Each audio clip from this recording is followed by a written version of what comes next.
Right then, UFC 252 predictions, let's do this. So, Sean O'Malley versus Marlon Vera. Sean O'Malley looked absolutely amazing in his second comeback fight against Eddie Wineland. You know, that was a really, really cool win. You know, Eddie Wineland was coming forward a bit with the boxing, but Sean O'Malley was doing amazing with the variety, mixing it up with the kicks and punches, and he landed that big right hand. You know, I didn't realise he had that sort of power, to be honest. Marlon Vera is a young bloke, you know. Not as young as O'Malley, but he's 27. He's still in his prime, obviously. He's had, 22 fights. And he hasn't really fought... Like, he fought John Lineker ages ago, but John Lineker made him look daft. Everyone else who he's fought, I can't really think. I know he lost his most recent fight, but that's all I can think of, really. It seems like he's had a few fights, but he hasn't fought loads and loads of, good people. The only decent person was John Lineker. And Sean O'Malley's just on the up and up. They're just going to keep... It's good that the UFC aren't really... Oh, Sean O'Malley's 25. Sorry, I said... I keep, for some reason, I thought he was like 23. I don't know why. But yeah, 25, so only a 2-year difference. I know... I'm pretty sure Marlon Vera fought at featherweight at one point. Or he might have always fought at featherweight. Oh man, I can't remember. I'm pretty sure. No, he didn't. He didn't fight at featherweight. No, he didn't. No, I'm getting him mixed up. Sorry. Anyway, it's good that they're like not catapulting Sean O'Malley straight away like they did with some of the young talent. You know, it's good that they're just easing him in gradually, making him climb up the ranks and fight slightly bigger people rather than just like fighting the biggest person in the division, the most famous, well known and. Well, obviously, it's not about fame and notoriety, sorry. It's about, what I mean, like skill-wise. He's not, being fed to the dogs straight away. So, but yeah, I'll see Sean O'Malley getting a first-round KO in this one. So, yeah. The next fight is a very, very interesting one. It is Frankie Edgar versus Pedro Munoz. Now... At first, I was thinking like, yeah, Frankie's got this, this is his proper, George Lockhart was saying on JRE ages ago, this is Frankie's proper weight. He should have been a bantamweight all along, even though he's had success at featherweight and he was the lightweight champ at one point, ages ago. So, but obviously this is the weight where the fight is fair for him, where he's not the way smaller person, when he's not the way smaller person. But with Pedro Munoz, it's like he's good, but it's he has got good grappling because he did nearly submit Cody Garbrandt. I remember he nearly he got a heel hook or he got a heel hook and Cody was grabbing the fence, so that's how he was able to sort of get his way out of it. But then Cody was winning that whole fight and then doing good kicks, but then they apparently clashed heads and Cody just saw red. And when you get in the pocket with Pedro, or when you're just swinging for the fences like a lunatic, of course you're going to get clipped. But the point is, Pedro's got power, and in Frankie's last couple of fights, obviously against Max just bested him, but he didn't get the finish, and the Korean Zombie just absolutely destroyed him. So, and he's 38, so I don't know how good his chin's going to be. This is such a difficult one. I've got no idea who to choose, to be honest. Because, man, this is a really, really hard one. I really don't know who to pick, to be honest. It's just a difficult one because Pedro has looked good in a lot of fights, even against Sterling. I know Sterling did way better, but and obviously mugged him off a bit, and you could tell, you knew Sterling won, but Pedro's so good. The thing is, Frankie can't resort to the wrestling because of Pedro's decent grappling, so... Oh, man. Look, at the end of the day, Pedro does like to get in the pocket with people, and Frankie is amazing at throwing loads of combos with the punches, He really is good at that. He just comes forward. He never usually does, one shot. It's always 2 shots or more. It feels like he's just always coming forward. So you know what? I'm going to go for Frankie Edgar, unanimous decision. I just feel like he'll be getting the better of every exchange and he'll be able to do it, but he'll be able to win the fight. But this is very, very interesting. This is really interesting. Alright then, so the next fight I'll be predicting will be Junior Dos Santos versus Jairzinho Rozenstruik. This is another really interesting one as well, because it comes down to Can Rosenstrike land the big punch, or will JDS be smart and, you know, be able to box him at range and get the cheeky decision, or a late finish, you know?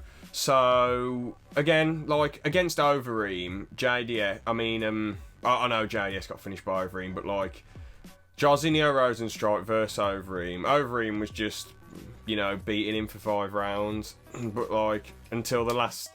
I think it was the last 20 seconds, you know, he clipped... Or it might have been the last 10 seconds he clipped him. Overeem went down and the ref just stopped it. And Overeem was back up straight away. Now, I know Rosenstrike probably could have followed up and hurt him a lot. And maybe the ref was trying to protect Overeem. But it wasn't really the best stoppage, in my opinion.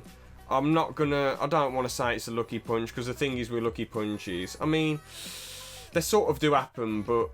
You know, any punch can be considered a lucky punch. You're trying to hurt your opponent or finish them, aren't you? So, you know, just because they get clipped, you know, it doesn't mean that it's lucky for the other person. It just means they threw a punch and it landed. That's the way I try and see it. But if there ever was a lucky punch, I guess that sort of is. That sort of was one. But yeah, he went down and the ref stopped it, and it was a bit of a questionable stoppage. And JDS, he's one of the best people at range in the heavyweight division. He's a bit crap when he gets in the pocket, but at range, if he can keep Rosenstrike away, JDS can probably get a late finish or a unanimous decision. But the thing is, it is only 3 rounds, isn't it? You know, so obviously it's not 5 rounds because it's not a main event. So... I got that wrong in the last one. I think I accidentally said one of the fights was a 5-round fight, or like this rematch that happened. I was talking about something. It was just I just botched it and made a mistake. I said the wrong thing. But anyway, again, Overeem versus Rosenstrike was 5 rounds. So, and Rosenstrike still had that power into the 5th round. So as this is 3 rounds, oh man, it's just a bit of a hard one, isn't it? You know, nah, I think.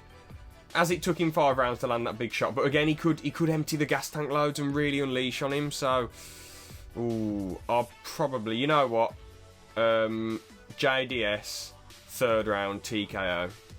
Now main event time: Stipe versus DC3.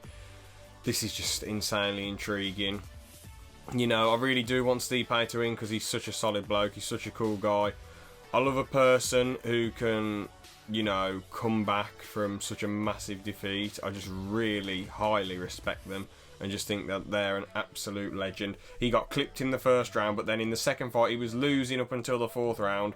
But then obviously DC was getting a bit complacent, you know, not defending his body, just sticking his hands out all the time, thinking, oh, this is easy, I got this fight in the bag. But then Bosha, body shot, body shot, body shot. You know, and then DC brings his hands down and he hasn't got his hands up. Then BAM! 1, 2, BAM! Big right hand, and then the rest is history, isn't it? Stipe just absolutely, you know, clobbered him in the 4th. And I just love it when, as I say, when someone obviously loses, then gets the rematch. I mean, Stipe's story's amazing. It took forever for him to get the rematch. He was like, no, I'm sitting out, I'm waiting out till I get my rematch, and then he got one. And, you know, he was getting a lot of adversity. He had a lot of adversity in that fight, and he still managed to win. It's so awesome.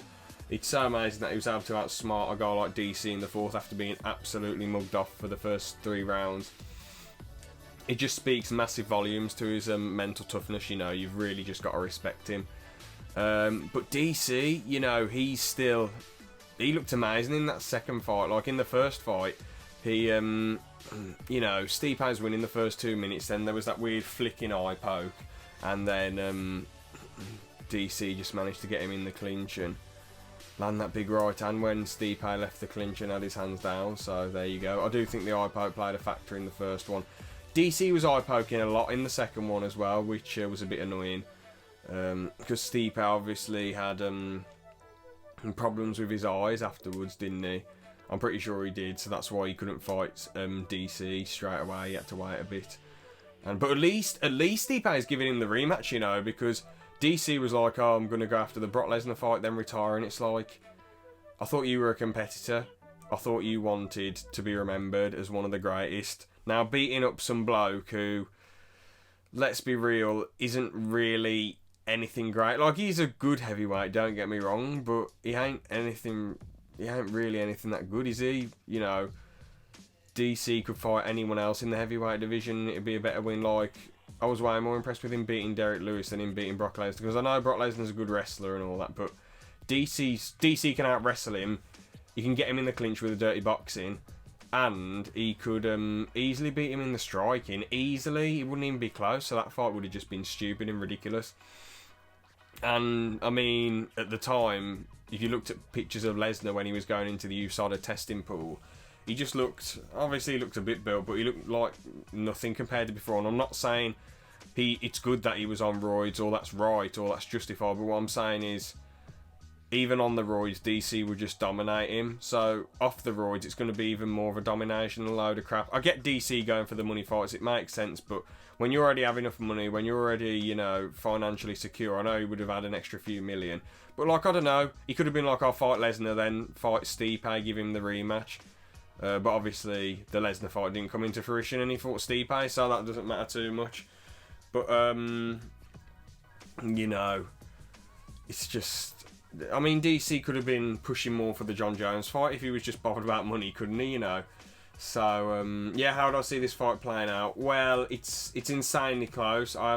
You really just don't know who's going to win.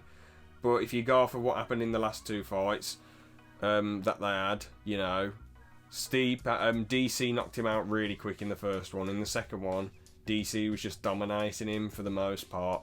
So as much as I want Stipe to win because he's an absolute legend and a hero, you know, I feel like DC will adjust this time. He'll utilise his wrestling more and mix that up with his striking a lot more, because it felt like he wasn't really doing it as much. He did it a bit in the first round. So I just feel like DC will utilise the wrestling game more and be able to just dominate Stipe. I don't see him going for the finish. I don't see him trying to throw shade to the win. He could do it, but after that last fight, you'd think he'd be more. I mean, I think he's either going to come out guns blazing, which isn't a good idea to do against someone who's, you know, a top boxer like Stipe, or he'll be really, really, you know, sensible and just fight an insanely smart fight, which is what I think he'll do in the second one. I mean, in the third one, this one. So, yeah, very close fight, but I think DC will get a unanimous decision.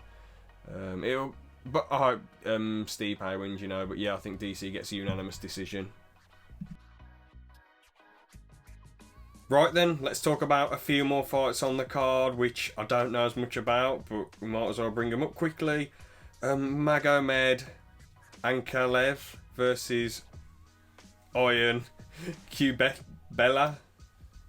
I don't know their names. I know the controversy around the fight though.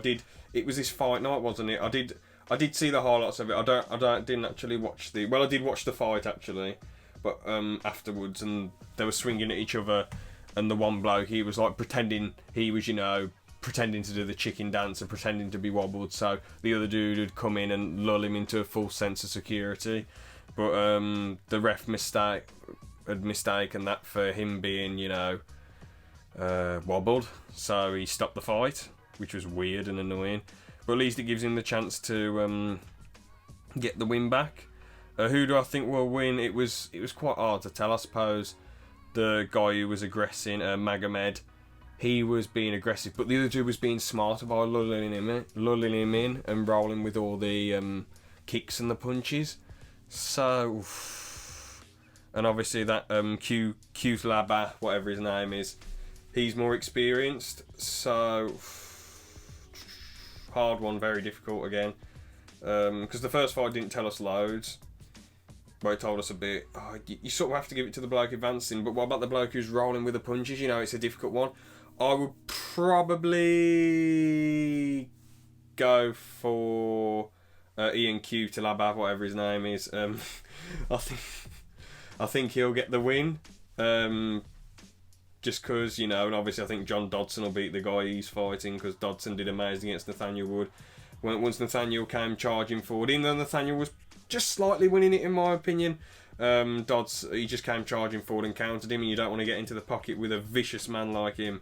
So I think Dodson will win his fight by a KO, and I think that Qlaba, whatever his name is, he'll win. I'm going to get so much hate for not knowing these guys, but will win his fight probably, I don't know, second round KO. John Dodson, third round KO.